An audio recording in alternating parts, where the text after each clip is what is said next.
জাতীয়বাদী পরিবারের দেশনেত্রী বেগম খালেদা কোনো কথা পরিকল্পনা করেন নাই। এই ফ্যাসিস্ট বিদায় হয়েছে, সাথে সাথে তিনি বিদেশেও গেছিলেন।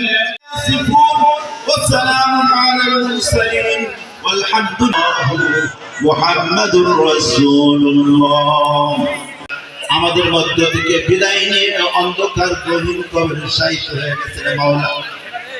আল্লাহ তার রূহের মাগফিরাতের জন্য মাগুরা জেলার শ্রীপুর থানা বিএনপির সকল অঙ্গ সংগঠন কর্তৃক আয়োজিত দোয়ার অনুষ্ঠানে খতম শরীফ পাঠ করা হয়েছে, তাসবিহ তাহলিল পাঠ করা হয়েছে।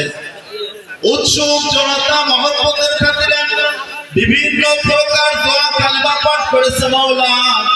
মরহুম বেগম খালেদা জিয়ার রূহের মাগফিরাতের জন্য আমাদের পক্ষ থেকে তুমি কবুল ও মঞ্জুর করে নাও আল্লাহ। খাস করে তার কবরে আযাব মাগুরার নেতৃত্বের জন্য তার শেষ প্রতীক নির্বাচিত নাম, যে নাম আজকে বাংলাদেশের প্রত্যেকটা মানুষকে দল মত নির্বিশেষে সবাইকে একটি জায়গায় ঐক্যবদ্ধ করেছে এবং বেগম জিয়ার পক্ষে সকল জাতি ঐক্যবদ্ধ হয়েছেন, যা আমাদেরকে গর্বিত করে।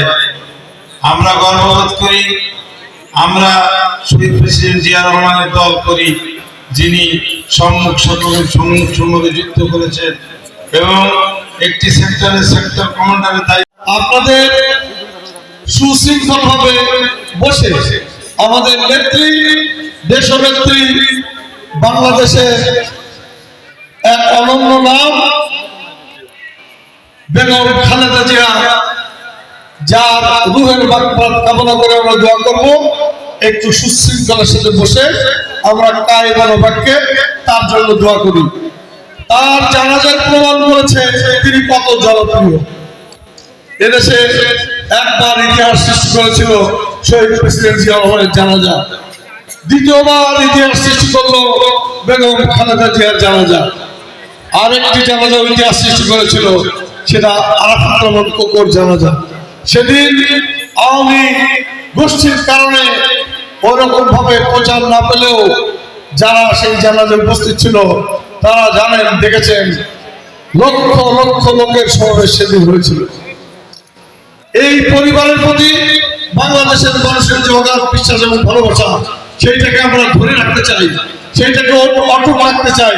সেই জন্য আসেন, উনি যে ঐক্যের আহ্বান জানিয়েছেন, যেভাবে আমাদেরকে ঐক্যবদ্ধ হয়ে গণতন্ত্রের জন্য লড়াই করতে শিখিয়েছেন, আসেন আমরা সেই পথে হাঁটি।